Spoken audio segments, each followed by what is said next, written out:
ರಾಷ್ಟ್ರಕೂಟರು ಕನ್ನಡದ ನಾಲ್ಕನೆಯ ರಾಜಮನೆತನವಾಗಿದ್ದು ಚಾಲುಕ್ಯರ ನಂತರ ಕನ್ನಡದ ಕೀರ್ತಿ ಪತಾಕೆಯನ್ನು ದೆಹಲಿ, ಬಂಗಾಳ, ಹಿಮಾಲಯದವರೆಗೂ ವಿಸ್ತರಿಸಿದ ಹೆಗ್ಗಳಿಕೆ ಇವರದು. ರಾಷ್ಟ್ರಕೂಟರು ಕ್ರಿಸ್ತಶಕ 8 ರಿಂದ 10ನೇ ಶತಮಾನದವರೆಗೆ ದಖ್ಖನವನ್ನು ಆಳಿದ ರಾಜವಂಶ. ದಂತಿದುರ್ಗನಿಂದ ಮೊದಲುಗೊಂಡ ಇವರ ಮೂಲಸ್ಥಾನ ಲಟ್ಟಲೂರು ಆಗಿದ್ದು, ತದನಂತರ ತಮ್ಮ ರಾಜಧಾನಿ ಮಾನ್ಯಖೇಟದಿಂದ ಆಳ್ವಿಕೆ ನಡೆಸಿದರು. ರಾಷ್ಟ್ರ ಎಂಬುದು ಪ್ರಾಂತ್ಯವಾಚಕ ಪದ. ಈ ಅರ್ಥದಲ್ಲಿ ಇದು ಅಶೋಕನ ಕಾಲದಿಂದ ರಾಜಕೀಯ ವ್ಯವಹಾರದಲ್ಲಿ ಬಳಕೆಯಾಯಿತು. ಅನಂತರ ಪ್ರಾಂತ್ಯಾಧಿಕಾರಿ ಎಂಬ ಅಭಿಪ್ರಾಯದಲ್ಲಿ ರಾಷ್ಟ್ರಕೂಟ ಎಂಬ ಪದವಿಸೂಚಕ ವಿಶಿಷ್ಟ ಪದ ಪ್ರಯೋಗವಾಗತೊಡಗಿತು. ಇಂಥ ಪ್ರಾಂತ್ಯಾಧಿಕಾರಿಗಳ ವಂಶದವರು ಉತ್ತರ ಮತ್ತು ದಕ್ಷಿಣ ಭಾರತದಲ್ಲಿ ಊರ್ಜಿತರಾದರು. ಸಮಸ್ತ ಭಾರತದಲ್ಲಿ ಖ್ಯಾತಿವೆತ್ತು ಭವ್ಯ ಪರಂಪರೆಯಿಂದ ಆಳಿದವರು ಮಳಖೇಡದ ರಾಷ್ಟ್ರಕೂಟರು. ಇವರ ಮೂಲಸ್ಥಳ ಹಿಂದೆ ಪ್ರಾಚೀನ ಕರ್ನಾಟಕದಲ್ಲಿ ಸಮಾವೇಶಗೊಂಡಿದ್ದು, ಅನಂತರ ಮಹಾರಾಷ್ಟ್ರದಲ್ಲಿ ಸೇರ್ಪಡೆಯಾದ ಲತ್ತನೂರು ಎಂದರೆ ಲಾತೂರು ಎಂಬ ಪಟ್ಟಣ. ರಾಷ್ಟ್ರಕೂಟ ಎಂಬ ಹೆಸರುವೆತ್ತ ಹಲವು ಅರಸು ಮನೆತನಗಳು ಭಾರತದ ನಾನಾ ಪ್ರದೇಶಗಳಲ್ಲಿ ಆಳಿದುವು. ಅವೆಲ್ಲ ಕರ್ನಾಟಕ ಮೂಲದವೇ ಆಗಿದ್ದುವು ಎಂಬುದು ಕೆಲವು ಇತಿಹಾಸ ಲೇಖಕರ ಅಭಿಪ್ರಾಯ. ರಾಷ್ಟ್ರಕೂಟ ವಂಶ. ರಾಷ್ಟ್ರಕೂಟ ವಂಶ 8ನೇ ಶತಮಾನದ ಮಧ್ಯಭಾಗದಿಂದ 10ನೇ ಶತಮಾನದ ಕೊನೆಯವರೆಗೆ ಕರ್ನಾಟಕ ಮತ್ತು ಮಹಾರಾಷ್ಟ್ರದ ಬಹುಭಾಗವನ್ನು ಆಳಿದ ರಾಜಮನೆತನ. ಬಾದಾಮಿ ಚಾಳುಕ್ಯರ ರಾಜಕೀಯ ಉತ್ತರಾಧಿಕಾರಿಗಳು ದಕ್ಷಿಣ ಭಾರತದಲ್ಲಷ್ಟೇ ಅಲ್ಲ, ಉತ್ತರ ಭಾರತದಲ್ಲಿ ಒಂದು ಕಡೆ ಕನೋಜಿನವರೆಗೂ ಇನ್ನೊಂದೆಡೆ ಮಿಥಿಲೆಯವರೆಗೂ ಇವರ ರಾಜಕೀಯ ಪ್ರಭಾವ ಹಬ್ಬಿತ್ತು. ಎಲ್ಲ ರಾಜಮನೆತನಗಳ ಹಾಗೆ ಈ ಮನೆತನದ ಚರಿತ್ರೆಯಲ್ಲೂ ಏಳುಬೀಳುಗಳಿವೆ, ಶಾಖೋಪಶಾಖೆಗಳಿವೆ. ಇವುಗಳಲ್ಲಿ ಮಾನ್ಯಖೇಟದ ಮನೆತನ ಸಾರ್ವಭೌಮ ಪದವಿಯನ್ನು ಹೊಂದಿದ್ದ ಮುಖ್ಯ ಮನೆತನ ಆಗಿತ್ತು, ಮಿಕ್ಕವು ಸಾಮಂತ ಮನೆತನಗಳು.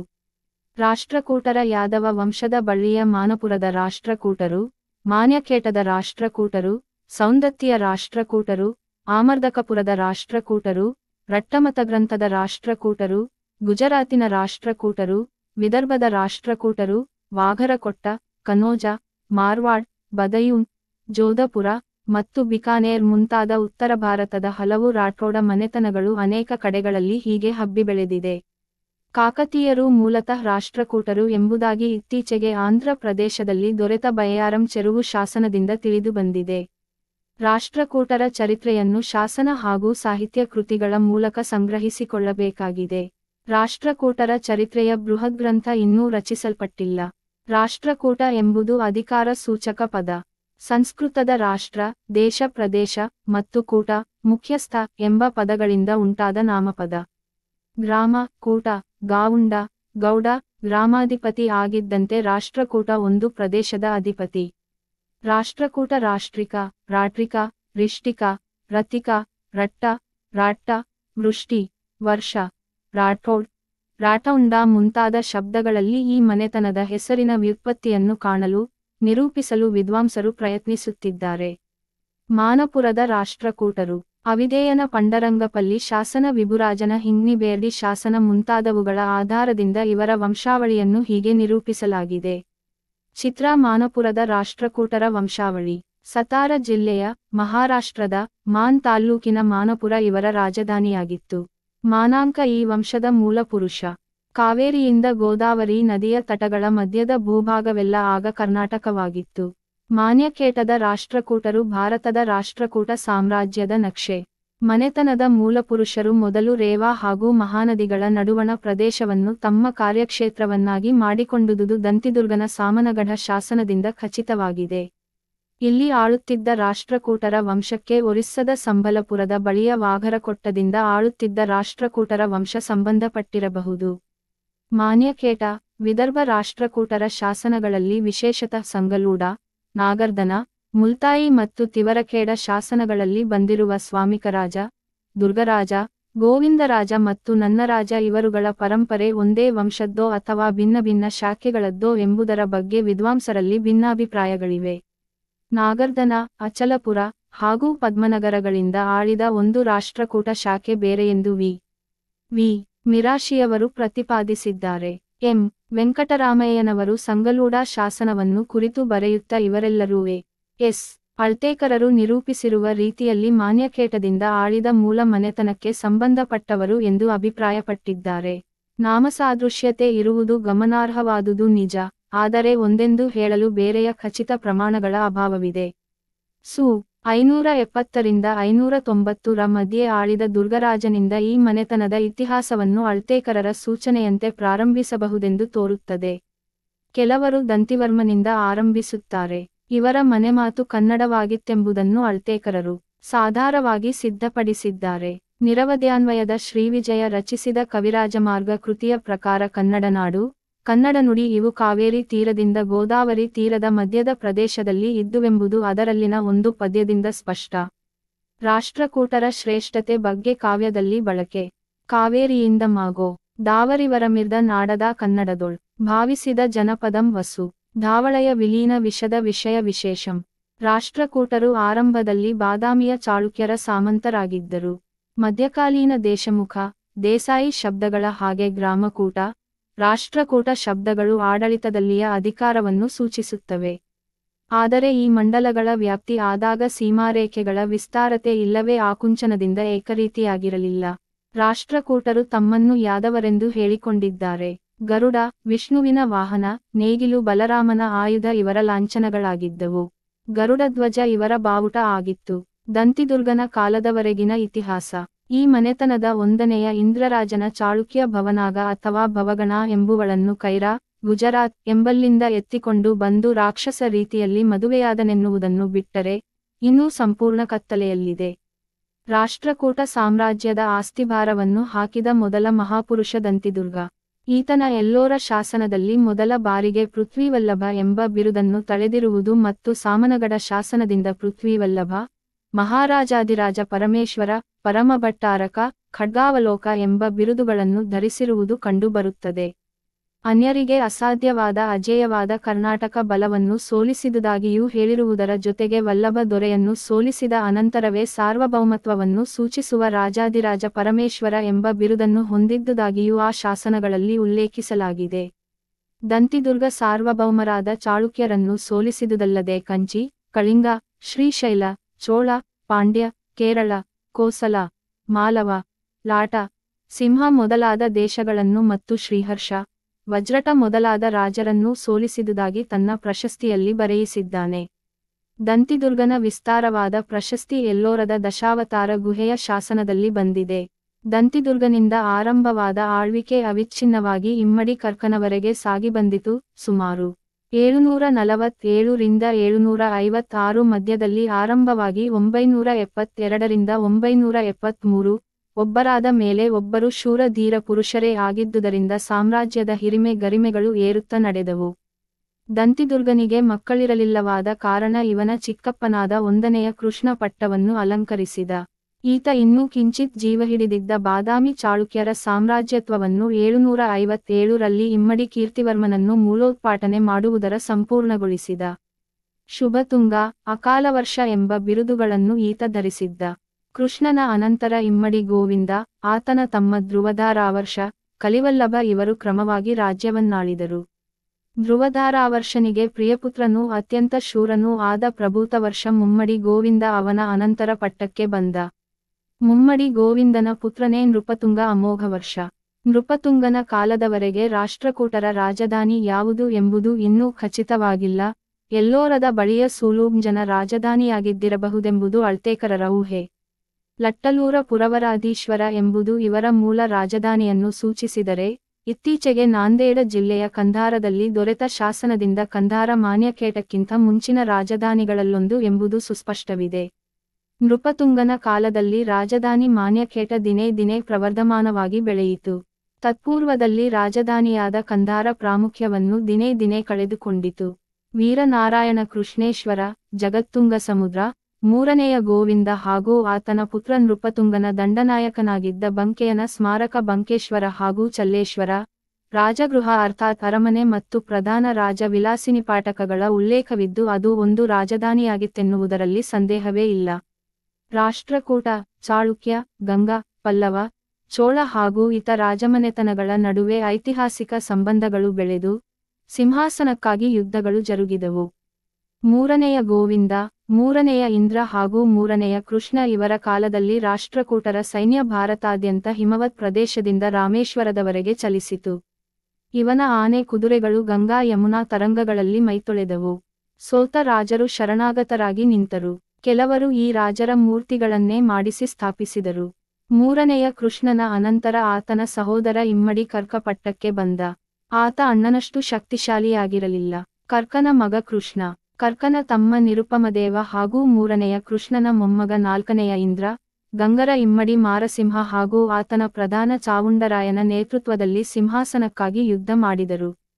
ಇಂಥ ಸಂದರ್ಭಕ್ಕಾಗಿ ಕಾದಿದ್ದ ಪರಮಾರ ಸಿಯಕ 972ರಲ್ಲಿ ಮಾನ್ಯಖೇಟದ ಮೇಲೆ ದಾಳಿ ಮಾಡಿ ಆ ನಗರವನ್ನು ಕೊಳ್ಳೆ ಹೊಡೆದ, ತನ್ನ ಸೋಲುಗಳ ಸೇಡನ್ನು ತೀರಿಸಿಕೊಂಡ. ಧನಪಾಲನ ಪಾಯಲಚ್ಚಿನಾಮ ಮಾಲಾ ಗ್ರಂಥದ ಪ್ರಕಾರ ಸಿಯಕ ಮಾನ್ಯಖೇಟವನ್ನು ದಹಿಸಿದ. ರಾಷ್ಟ್ರಕೂಟರ ಆಳ್ವಿಕೆ ಅಂತಃಕಲಹದಲ್ಲಿ ಮುಳುಗಿ ಮಾಯವಾಗುತ್ತಿದ್ದುದನ್ನು ಕಂಡ ಸಾಮಂತ ಚಾಳುಕ್ಯ ಕುಲದ ಇಮ್ಮಡಿ ತೈಲಪ ಆಡಳಿತದ ಕಡಿವಾಣವನ್ನು ಹಿಡಿದು ಚಾಳುಕ್ಯರ ಅಧಿಕಾರವನ್ನು ಸಾಮ್ರಾಜ್ಯ ಪಟ್ಟದಲ್ಲಿ ಪುನಃ ಪ್ರತಿಷ್ಠಾಪಿಸಿದ.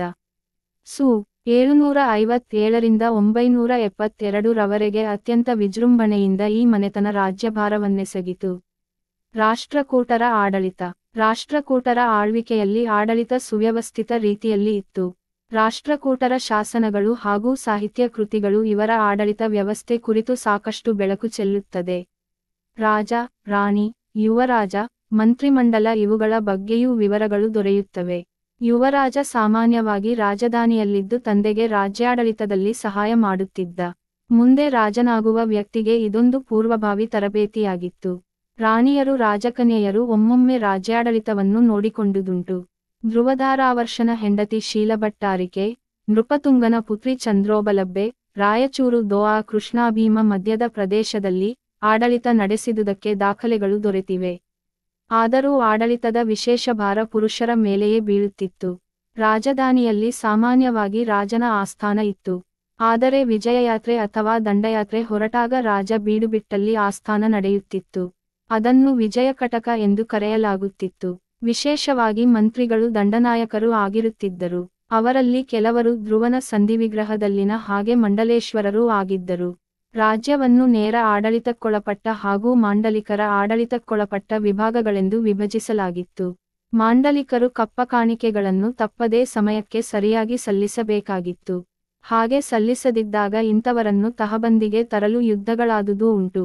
ಮಹಾಮಂಡಲೇಶ್ವರರು ಮಾಂಡಲೀಕರ ಮೇಲೆ ಕೆಲವೊಮ್ಮೆ ಆಧಿಪತ್ಯವನ್ನು ಹೊಂದಿದೂ ಕಂಡುಬರುತ್ತದೆ. ಅವರೆಲ್ಲರೂ ಚಕ್ರವರ್ತಿಯ ಜೊತೆಗೆ ಆಗಾಗ್ಗೆ ಸೇನಾ ಚಟುವಟಿಕೆಗಳಲ್ಲಿ ಸಹಭಾಗಿಗಳಾಗಿ ಪಾಲುಗೊಳ್ಳುತ್ತಿದ್ದರು. ರಾಜಾಜ್ಞೆಯನ್ನು ಈಡೇರಿಸಲು ಒಮ್ಮೊಮ್ಮೆ ಸ್ವತಃ ಬಂಕೆಯನ ಹಾಗೆ ದಿಗ್ವಿಜಯಗೈದುದೂ ಉಂಟು. ನೇರ ಆಡಳಿತಕ್ಕೆ ಒಳಪಟ್ಟ ಭೂಭಾಗವನ್ನು ರಾಷ್ಟ್ರ, ವಿಷಯ, ಗ್ರಾಮ ಎಂದು 3 ಭಾಗಗಳಲ್ಲಿ ವಿಭಜಿಸುತ್ತಿದ್ದುದು ಕಂಡುಬಂದಿದೆ. ರಾಷ್ಟ್ರಪತಿ, ವಿಷಯಪತಿ, ಗ್ರಾಮಕೂಟ, ಆಯುಕ್ತಕ ಎಂಬ ಅಧಿಕಾರಿಗಳು ಇದ್ದರು. ರಾಷ್ಟ್ರಪತಿಗಳು ಕಂದಾಯವನ್ನು ಸಂಗ್ರಹಿಸುತ್ತಿದ್ದುದು ಸ್ಪಷ್ಟವಾಗಿದೆ. ವಿಷಯ ಎಂಬುದನ್ನು ಮತ್ತೆ ಭುಕ್ತಿ, ಬುಕ್ಕಿ ಎಂಬ ಕಿರು ಮಂಡಲಗಳಾಗಿ ವಿಭಜಿಸಿ ಆಳುತ್ತಿದ್ದುದು ದಾಖಲೆಗಳಲ್ಲಿ ಸ್ಪಷ್ಟವಿದೆ. ಈ ಬಗೆಯ ವಿಭಜನೆ ಹೆಚ್ಚಾಗಿದ್ದುದು ಆ ರಾಜ್ಯದ ಉತ್ತರ ಭಾಗದಲ್ಲಿ. ವಿಷಯಗಳನ್ನು ಪ್ರಾಯ 1,000 ಹಳ್ಳಿಗಳಿಗೂ ಮಿಕ್ಕಿದಾಗ 1000ದ ಪರಿಗಣನೆಯಲ್ಲಿ ಪೂನಕ 1,000 ಕುಹಂಡಿ, ಕೊಂಡಿ 3,000, ಕರಹಾಟ 4,000 ಇತ್ಯಾದಿಯಾಗಿ ಘಟಕಗಳನ್ನಾಗಿಸಿ ಹೇಳುತ್ತಿದ್ದರು. ಈ ಒಂದು ರೀತಿಯಲ್ಲಿ ರಟ್ಟಪಾಡಿ ಸಪ್ತಾರ್ಥ ಲಕ್ಷ ಭೂಭಾಗದ ಒಂದು ಘಟಕವಾಗಿ ಏರ್ಪಟ್ಟಿತು. ವಿಷಯಪತಿಗಳು, ಭೋಗಪತಿಗಳು, ನಾಳ್ಗಾವುಂಡರು ನಾಡಿನ ಆಡಳಿತದಲ್ಲಿ ಪಾಲ್ಗೊಂಡರು. ಕಂದಾಯ ಇಲಾಖೆ, ಸೈನ್ಯ ಇಲಾಖೆಗಳು ಜನತೆಯ ಏಳ್ಗೆಯಲ್ಲಿ ಸಕ್ರಿಯವಾಗಿ ಪಾಲ್ಗೊಂಡವು. ಸೈನ್ಯದಲ್ಲಿ ಎಲ್ಲ ಜಾತಿಯ ಜನರಿಗೂ ಪ್ರವೇಶವಿತ್ತು. ಬ್ರಾಹ್ಮಣರು, ಜೈನರು ಸಹ ಸೈನ್ಯದಲ್ಲಿ ಇದ್ದರು. ಅಹಿಂಸೆ ಎಂಬ ತತ್ವ ಅದರ ಪೂರ್ಣ ಸ್ವರೂಪದಲ್ಲಿ ಜೈನರಲ್ಲಿ ಮುನಿಪಂಗಡಗಳಿಗೆ ಮಾತ್ರ ಮೀಸಲಾಗಿದ್ದು ತೋರುತ್ತದೆ. ಜೈನರಾದ ಬಂಕೆಯ, ಶ್ರೀ ವಿಜಯ ಮೊದಲಾದವರನ್ನು ಇಲ್ಲಿ ಸ್ಮರಿಸಿಕೊಳ್ಳಬಹುದು. ರಾಜ್ಯದ ಆದಾಯ ಮುಖ್ಯವಾಗಿ ಕಂದಾಯಗಳನ್ನು ಅವಲಂಬಿಸಿತ್ತು. ಅನೇಕ ವಸ್ತುಗಳ ಮೇಲೆ ಕರಗಳನ್ನು ಹಾಕಿದ್ದರು. ಮಾಂಡಲಿಕರು ಭೂಕಂದಾಯ, ಕಪ್ಪ ಕಾಣಿಕೆಗಳನ್ನು ಸಲ್ಲಿಸುವುದು ಈ ಕಂದಾಯದ ಭಾಗ ಆಗಿದ್ದಿತು. ಅರಣ್ಯಗಳು, ಗಣಿಗಳು, ಗೋಮಾಳಗಳು ರಾಜ್ಯದ ಆಸ್ತಿಗಳಾಗಿದ್ದವು. ಗೋಮಾಳಗಳು ಕೆಲವೊಮ್ಮೆ ಖಾಸಗಿ ಸ್ವತ್ತುಗಳಾಗಿದ್ದವು. ಭಾಗಕರ ಅಥವಾ ಉದ್ರಂಗ ಒಂದು ಮುಖ್ಯ ಕರವಾಗಿತ್ತು. ಕರಗಳನ್ನು ಬಾಧಾ ಎಂದೂ ಕರೆಯಲಾಗುತ್ತಿತ್ತು. ದೇವಸ್ಥಾನಗಳಿಗೆ ಬ್ರಾಹ್ಮಣರಿಗೆ ದಾನದತ್ತಿಗಳನ್ನು ಸರ್ವಬಾಧಾ ಪರಿಹಾರವಾಗಿ ಕೊಡುತ್ತಿದ್ದರು. ಜೈನ, ಬೌದ್ಧ, ಸಾಂಖ್ಯ, ವೈಶೇಷಿಕ, ಲೋಕಾಯುತ, ಚಾರ್ವಾಕ ಧರ್ಮಗಳು ವೈದಿಕ ಧರ್ಮದೊಂದಿಗೆ ಪ್ರಚಲಿತವಾಗಿದ್ದವು. ರಾಜರು, ಸರ್ವಧರ್ಮಗಳ ರಕ್ಷಕರೂ ದುಷ್ಟನಿಗ್ರಹ ಶಿಷ್ಟಪಾಲಕರೂ ಆಗಿದ್ದರು. ಅದು ಅವರ ಮುಖ್ಯ ಕರ್ತವ್ಯಗಳಲ್ಲಿ ಒಂದಾಗಿತ್ತು. ಹಿರಣ್ಯಗರ್ಭ ತುಲಾಪುರುಷ ಇತ್ಯಾದಿಗಳನ್ನು ಅವರು ನೆರವೇರಿಸಿದ್ದರು. ಸಾಮಾಜಿಕ ಧಾರ್ಮಿಕ ಜೀವನ ಚತುರ್ವಿಧ ಪುರುಷಾರ್ಥಗಳನ್ನು ಆಶ್ರಯಿಸಿತ್ತು. ಆಗ ಅನುಲೋಮ ವಿವಾಹಗಳು ಆಕಸ್ಮಿಕವಾಗಿದ್ದವು. ಇಸ್ಲಾಂ ಧರ್ಮ ಅದೇ ಆಗ ಪಾದಾರ್ಪಣ ಮಾಡಿತ್ತು. ಪಾಶ್ಚಾತ್ಯ ದೇಶಗಳೊಡನೆ ಹೆಚ್ಚು ಸಂಪರ್ಕವಿತ್ತು. ಬ್ರೋಚ್, ಕಲ್ಯಾಣ ನೌಸಾರಿ, ಸೋಪಾರ, ಠಾಣಾ, ಸೈಮೂರ್, ದಾಬೋಲ್, ಜಯಗಢ ಮತ್ತು ದೇವಗಢ ಮುಂತಾದವು ಮುಖ್ಯ ಬಂದರುಗಳಾಗಿದ್ದವು. ಬೆಲೆಬಾಳುವ ರತ್ನ, ವಜ್ರ, ಸುಗಂಧ ದ್ರವ್ಯ, ನೀಲಿ, ಹತ್ತಿಯ ನೂಲು, ಬಟ್ಟೆ, ಉತ್ತಮ ಮಸ್ಲಿನ್ ಬಟ್ಟೆ, ಹದ ಮಾಡಿದ ಚರ್ಮ, ದಂತದ ವಸ್ತುಗಳು, ಶ್ರೀಗಂಧ, ತೇಗ ಮುಂತಾದ ಮರಗಳ ಗುಡಿಕೈಗಾರಿಕೆಯ ವಸ್ತುಗಳು ರಫ್ತಾಗುತ್ತಿದ್ದವು. ಖರ್ಜೂರ, ದ್ರಾಕ್ಷಾರಸ, ಮದ್ಯ, ಜೇಡ್, ಗಾಜು, ತವರ, ಸೀಸ ಇತ್ಯಾದಿಗಳನ್ನು ಆಮದು ಮಾಡಿಕೊಳ್ಳಲಾಗುತ್ತಿತ್ತು. ವಸ್ತು ವಿನಿಮಯ ಪದ್ಧತಿಯ ಜೊತೆಗೆ ನಾಣ್ಯ ಪದ್ಧತಿ ಬಳಕೆಯಲ್ಲಿತ್ತು. ಬ್ರಹ್ಮ, ಸುವರ್ಣ, ಪುಷ್ಪ, ಗದ್ಯಾಣ, ಕಾಸು, ಕಳಂಜು, ಮಜಾಡಿ ಮತ್ತು ಅಕ್ಕಂ ಎಂಬ ನಾಣ್ಯಗಳು ಬಳಕೆಯಲ್ಲಿದ್ದ ಉಲ್ಲೇಖಗಳು ದೊರೆತಿವೆ. ಆದರೆ ಇವುಗಳ ಬಗ್ಗೆ ಹೆಚ್ಚು ವಿವರಗಳು ಲಭಿಸಿಲ್ಲ. ಸುವರ್ಣ, ಪುಷ್ಪ, ಗದ್ಯಾಣ ಇವು ಚಿನ್ನದ್ದಾಗಿದ್ದುವೆಂದು ತಿಳಿದುಬಂದಿದೆ. ರಾಷ್ಟ್ರಕೂಟರ ಸಾಹಿತ್ಯ, ಧರ್ಮ. ರಾಷ್ಟ್ರಕೂಟರ ವೈಭವಪೂರ್ಣ ಆಳ್ವಿಕೆಯಲ್ಲಿ ಶಿಕ್ಷಣ, ಸಾಹಿತ್ಯ, ವಾಸ್ತುಶಿಲ್ಪ ಮುಂತಾಗಿ ಎಲ್ಲವೂ ರಾಜಾಶ್ರಯದಲ್ಲಿ ವಿಪುಲವಾಗಿ ಬೆಳೆಸಿದರು. ನಾಲ್ಕನೆಯ ಗೋವಿಂದ ಚಕ್ರವರ್ತಿ ಅಲ್ಪಕಾಲ ಆಳಿದರೂ ಒಬ್ಬನೇ 400 ಅಗ್ರಹಾರಗಳನ್ನು ಸೃಷ್ಟಿಸಿದನೆಂದರೆ ಮಿಕ್ಕವರ ಕಾಲದ ಬೆಳವಣಿಗೆಯನ್ನು ಊಹಿಸಬಹುದು. ಕನ್ನಡ, ಸಂಸ್ಕೃತ ಹಾಗೂ ಪ್ರಾಕೃತ 3 ಭಾಷೆಗಳಲ್ಲಿ ಅನೇಕ ಕೃತಿಗಳು ರಚನೆಗೊಂಡು ಸಿದ್ಧಾಂತ ಚಕ್ರವರ್ತಿಗಳು ಕವಿಚಕ್ರವರ್ತಿಗಳು ಈ ಕಾಲದಲ್ಲಿ ರಾಜರ ಆಸ್ಥಾನವನ್ನು ಅಲಂಕರಿಸಿದರು. ವ್ಯಾಕರಣ, ಕಾವ್ಯ, ನಾಟಕ, ಲೋಕಕಲಾ, ಸಮಯ ಹೀಗೆ ಅನೇಕ ವಿಷಯಗಳಿಗೆ ಸಂಬಂಧಿಸಿದ ವಿದ್ವಾಂಸರು ಈ ರಾಜರ ಆಶ್ರಯದಲ್ಲಿ ಬಾಳಿ ಬದುಕಿದರು. ಸಾಲೊಟಗಿ, ಶಾಲಾಪಾವಿಟ್ಟಿಗೆ ಎಂಬ ಸ್ಥಳದಲ್ಲಿ ಉನ್ನತ ವಿದ್ಯಾಕೇಂದ್ರದಲ್ಲಿ ವಿದ್ಯಾರ್ಥಿಗಳ ವಸತಿಗೆಂದು 27 ನಿವೇಶನಗಳಿದ್ದವು. ಇಂಥ ಅನೇಕ ವಿದ್ಯಾಕೇಂದ್ರಗಳು ರಾಜ್ಯದ ಅನೇಕ ಭಾಗಗಳಲ್ಲಿದ್ದವು. ರಾಷ್ಟ್ರಕೂಟರ ಕಾಲಕ್ಕೆ ಸಂಬಂಧಿಸಿದಂತೆ ದೊರಕಿದ ಅನೇಕ ಶಾಸನಗಳು, ಅದರ ಕವಿಗಳು, ಸಂಬಂಧ ಹಾಗೂ ಬಾಣಭಟ್ಟರ ಶೂಲಿಗಳನ್ನು ಅನುಸರಿಸಿರುವುದು ಅವರ ಪಾಂಡಿತ್ಯಕ್ಕೆ ಕನ್ನಡಿ ಹಿಡಿದಂತಿದೆ. ಕುಮಾರಿಲ, ವಾಚಸ್ಪತಿ, ಲಲ್ಲ, ಕಾತ್ಯಾಯನ, ಆಂಗಿರಸ, ಯಮ, ರಾಜಶೇಖರ, ತ್ರಿವಿಕ್ರಮ, ಹಲಾಯುಧ ಮುಂತಾದ ವೈದಿಕ ಪಂಥದ ಲೇಖಕರು ಆ ಕಾಲದಲ್ಲಿದ್ದರು. ರಾಜಶೇಖರ ಮೂಲತಃ ಅಂದಿನ ಮಹಾರಾಷ್ಟ್ರವೆನಿಸಿದ ಕರ್ನಾಟಕದವ. ಕರ್ನಾಟಕದಲ್ಲಿ ಪ್ರಾಯ ಸ್ಥಾನಗೌರವ ಸಿಕ್ಕಿದ ಆತ ಕನೋಜಕ್ಕೆ ಹೋಗಿ ಪ್ರತಿಭೆಯನ್ನು ಮೆರೆದ. ತ್ರಿವಿಕ್ರಮನ ನಳಚಂಪು ಸಂಸ್ಕೃತದ ಉಪಲಬ್ಧ ಮೊದಲ ಚಂಪು ಕೃತಿ. ಈತ ಎರಡನೆಯ ಇಂದ್ರನ ಬಾಗುಮ್ರ ತಾಮ್ರ ಶಾಸನವನ್ನೂ ಬರೆದಿದ್ದಾನೆ. ಹಲಾಯುಧ ಕವಿರಹಸ್ಯ ಎಂಬ ವ್ಯಾಕರಣವನ್ನೂ ಪಿಂಗಳನ ಛಂದಶಾಸ್ತ್ರಕ್ಕೆ ಟೀಕೆಯನ್ನೂ ಬರೆದಿದ್ದಾನೆ. ಇವನು ಗೋದಾವರಿ ತೀರದವನೇ. ಈ ಕಾಲದಲ್ಲಿ ಜೈನಧರ್ಮ ಹಾಗೂ ಸಾಹಿತ್ಯ ಎರಡೂ ಅತ್ಯಂತ ಉಚ್ಛ್ರಾಯ ಸ್ಥಿತಿಯಲ್ಲಿ ಇದ್ದವು. ಅಕ್ಕಲಂಕ, ವಿದ್ಯಾನಂದ ಇವರು ಸ್ವಾಮಿ ಸಮಂತಭದ್ರರ ಆಪ್ತಮೀಮಾಂಸೆ ಎಂಬ ಕೃತಿಗೆ ಅಷ್ಟಶತಿ ಹಾಗೂ ಅಷ್ಟಸಹಸ್ರಿ ಎಂಬ ವ್ಯಾಖ್ಯಾನಗಳನ್ನು ಬರೆದರು. ಮಾಣಿಕ್ಯ ನಂದಿಯ ಪರೀಕ್ಷಾ ಮುಖಶಾಸ್ತ್ರ, ಪ್ರಭಾಚಂದ್ರನ ನ್ಯಾಯಕುಮುದ ಚಂದ್ರೋದಯ ಇವು ಜೈನ ನ್ಯಾಯಶಾಸ್ತ್ರಕ್ಕೆ ಸಂಬಂಧಿಸಿದರೆ, ಮಲ್ಲವಾದೀನ್ ಪಂಡಿತನ ಕೃತಿ ನ್ಯಾಯಬಿಂದುಟೀಕಾ ಬೌದ್ಧ ನ್ಯಾಯಕೃತಿಯೊಂದಕ್ಕೆ ಸಂಬಂಧಿಸಿತ್ತು. ಸಿದ್ಸೇನ, ಎರಡನೆಯ ಜಿನಸೇನ, ಶಾಕಟಾಯನ, ವೀರಾಚಾರ್ಯ ಗುಣಭದ್ರ ಮುಂತಾದವರನ್ನು ಇಲ್ಲಿ ಸ್ಮರಿಸಬಹುದು. ಹರವಂಶ ಪುರಾಣವನ್ನು ರಚಿಸಿದ ಒಂದನೆಯ ಜಿನಸೇನ ಸಹ ಈ ಕಾಲದಲ್ಲಿದ್ದ 783.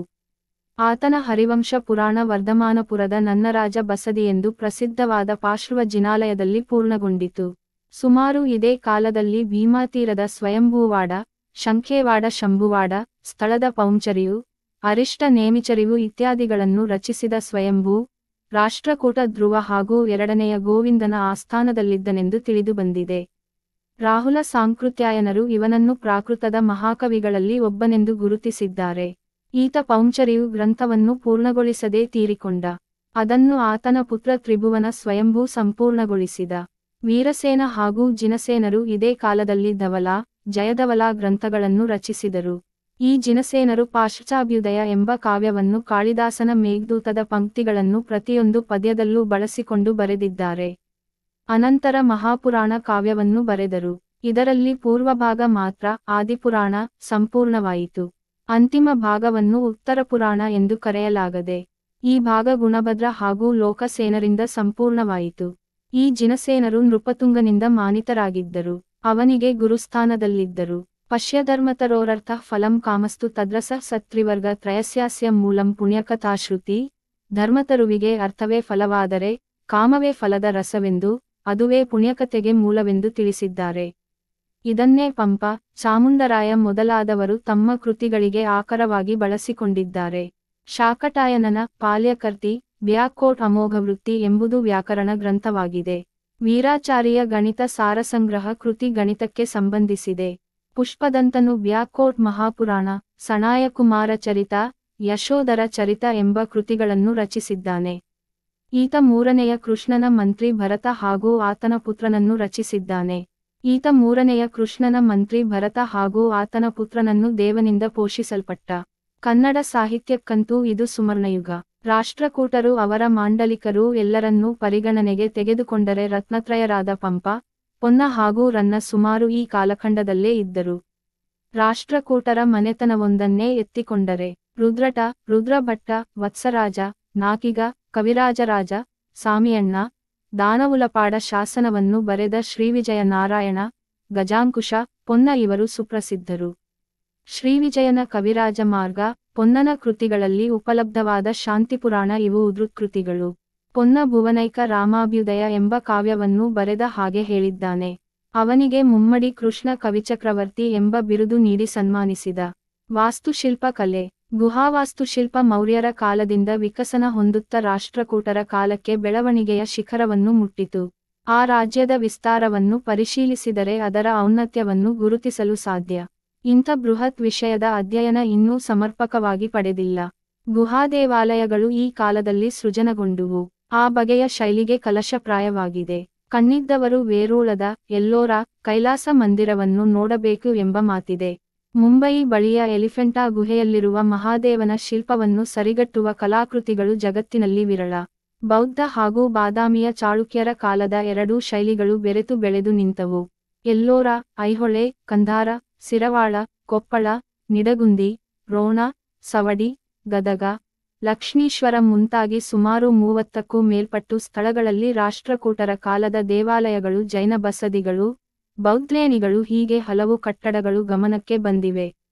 1ನೆಯ ಕೃಷ್ಣನ ಕಾಲಕ್ಕೆ ಕಟ್ಟಲ್ಪಟ್ಟ ಕೈಲಾಸ ದೇವಾಲಯ ದೇವಲೋಕವನ್ನು ಮತ್ರ್ಯಕ್ಕೆ ತಂದಂತಿದೆ. ಅಖಂಡ ಶಿಲೆಯಲ್ಲಿ ಕೊರೆದ ಈ ದೇವಾಲಯಗಳು 2 ಅಂತಸ್ತಿನಿಂದ ಕೂಡಿದೆ. ಇದು ಪಟ್ಟದಕಲ್ಲಿನಲ್ಲಿರುವ ಲೋಕೇಶ್ವರ ದೇವಾಲಯದ ಪ್ರತಿರೂಪವೇನೋ ಎನ್ನುವಂತಿದೆ. ಭವ್ಯವಾದ ಪ್ರವೇಶದ್ವಾರ, ಆನೆಗಳ ಅಧಿಷ್ಠಾನ, ಇಡೀ ದೇವಾಲಯವನ್ನು ಆನೆಗಳೇ ಹೊತ್ತಿದಂತಿದೆ. ಮುಂದೆ ನಂದಿಮಂಟಪ, ದೇವಾಲಯದ ಸಭಾಮಂಟಪಕ್ಕೆ 3 ಮುಖಮಂಟಪಗಳಿವೆ. ಆ ವಿಶಾಲ ಸಭೆಗೆ ಅಂತರಾಳ ಹಾಗೂ ಗರ್ಭಗೃಹಗಳು ಒಂದರ ನಂತರ ಇನ್ನೊಂದು ಹೀಗೆ ಆನಿಸಿಕೊಂಡಿವೆ. ಗರ್ಭಗೃಹದ ಮೇಲೆ ದ್ರಾವಿಡ ಶೈಲಿಯ ಶಿಖರವಿದೆ. ಪ್ರವೇಶದ್ವಾರದಿಂದ ಗರ್ಭಗುಡಿಯವರೆಗೆ ಒಳಗೂ ಹೊರಗೂ ಶಿವನ ಹಲವಾರು ರೂಪಗಳನ್ನು, ರಾಮಾಯಣ ಹಾಗೂ ಮಹಾಭಾರತ ಮತ್ತು ಪುರಾಣಗಳಲ್ಲಿನ ಮುಖ್ಯ ಘಟನೆಗಳ ಚಿತ್ರಗಳನ್ನು ಕೆತ್ತಿದೆ.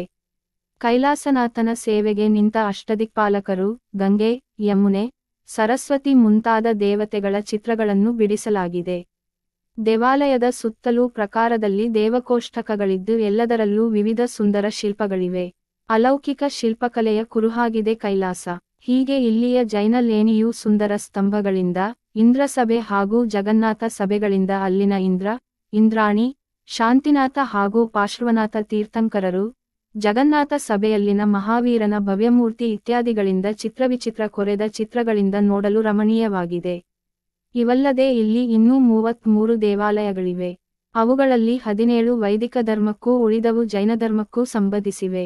ಶಹಾಪುರ ತಾಲ್ಲೂಕಿನಲ್ಲಿ ಭೀಮಾ ನದಿಯ ದಂಡೆಯಲ್ಲಿರುವ ಶಿರವಾಳದಲ್ಲಿ 15 ದೇವಾಲಯಗಳ ಒಂದು ಸಂಕೀರ್ಣ ಇತ್ತೀಚೆಗೆ ಪತ್ತೆಯಾಗಿದೆ.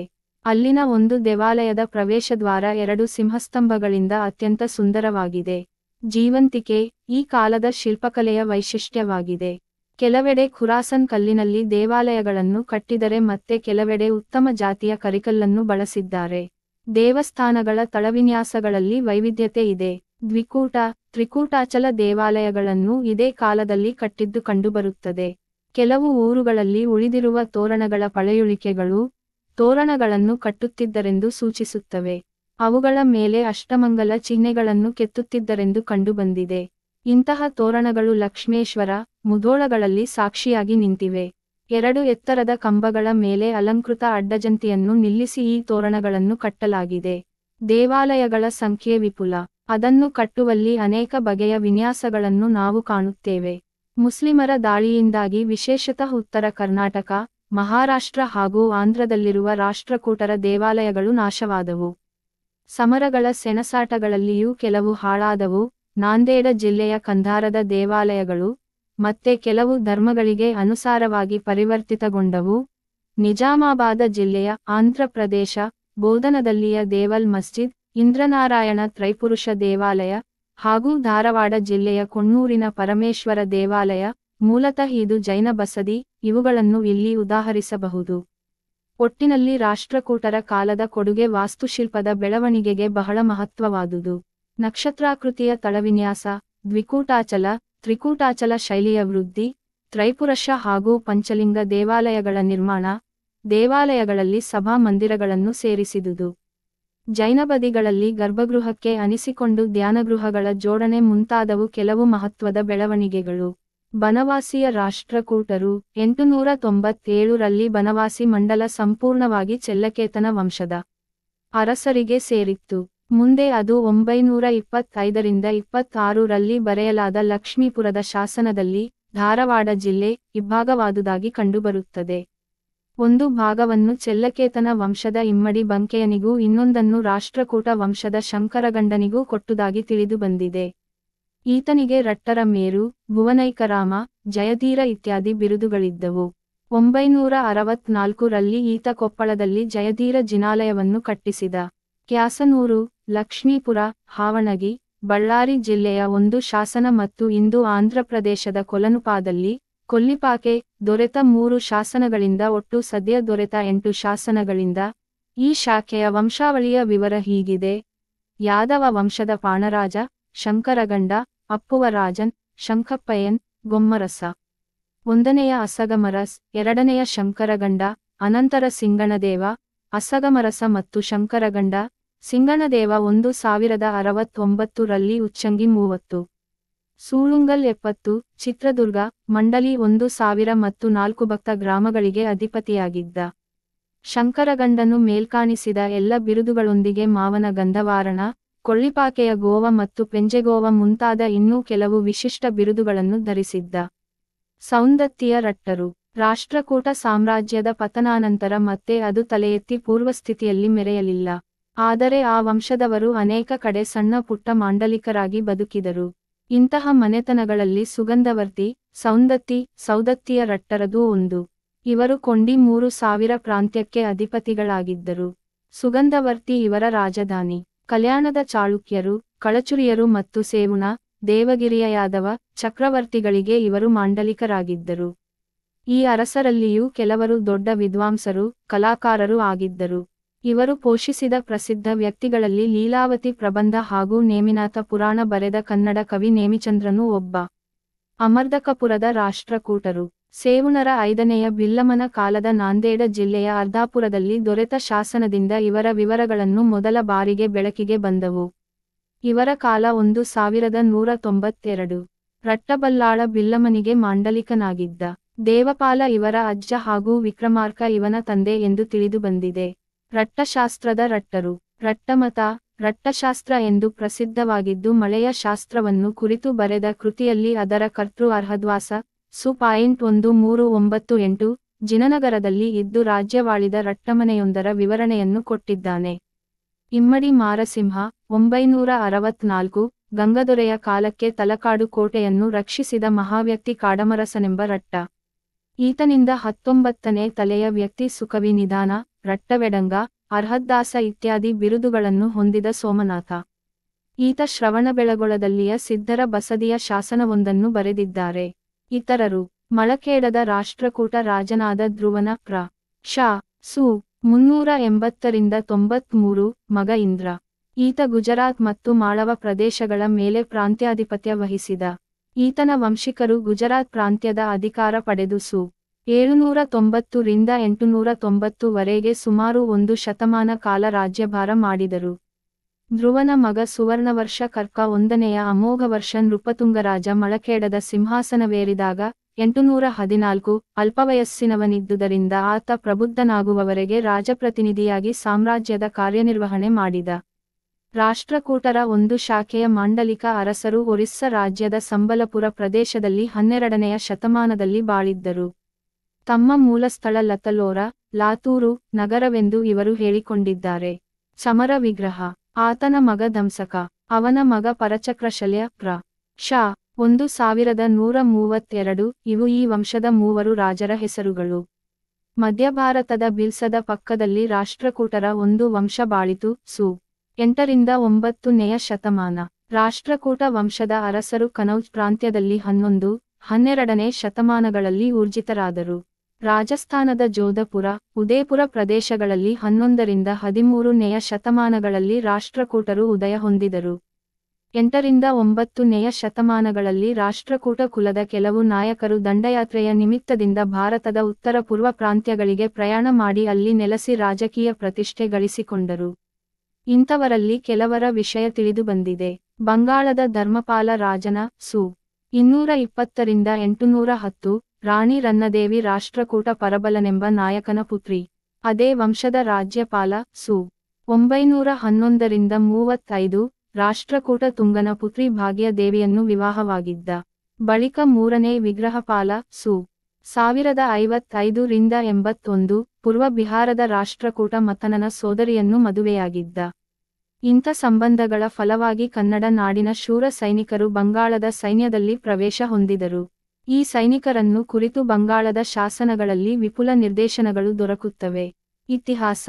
ರಾಷ್ಟ್ರಕೂಟ ಅರಸರು ಮತ್ತು ಆಳ್ವಿಕೆಯ ಕಾಲ 753ರಿಂದ 982.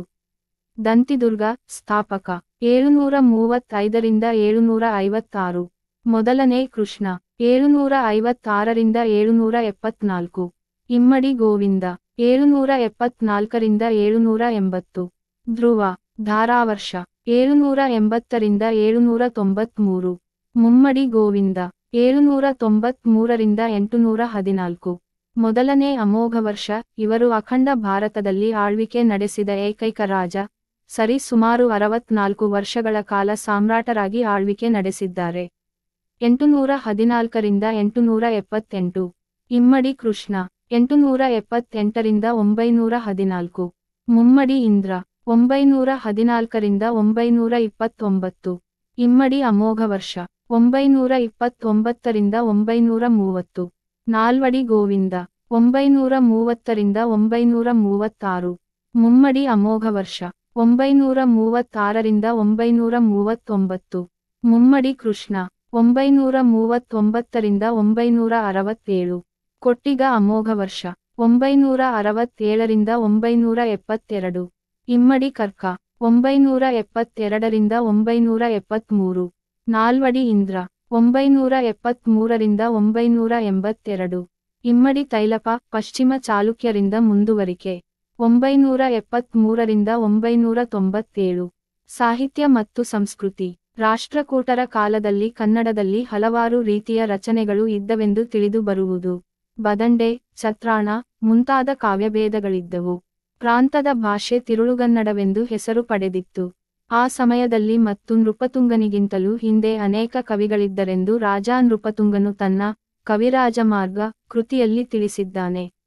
ರಾಮಾಯಣ, ಮಹಾಭಾರತಗಳ ಸಂಕ್ಷಿಪ್ತ ಕನ್ನಡ ರೂಪ ಲಭ್ಯವಾಗಿದ್ದವು. 5ನೇ ಶತಮಾನದ ಕನ್ನಡದ ಶಾಸನದ ನಂತರದಲ್ಲಿ ಪ್ರಥಮವಾಗಿ ರಚಿತವಾಗಿರುವ ಕವಿರಾಜಮಾರ್ಗದಲ್ಲಿ ಕಾವೇರಿಯಿಂದ ಗೋದಾವರಿಯವರೆಗೆ ಇದ್ದ ನಾಡು ಕನ್ನಡನಾಡು ಎಂದು ತಿಳಿಸಲಾಗಿದೆ.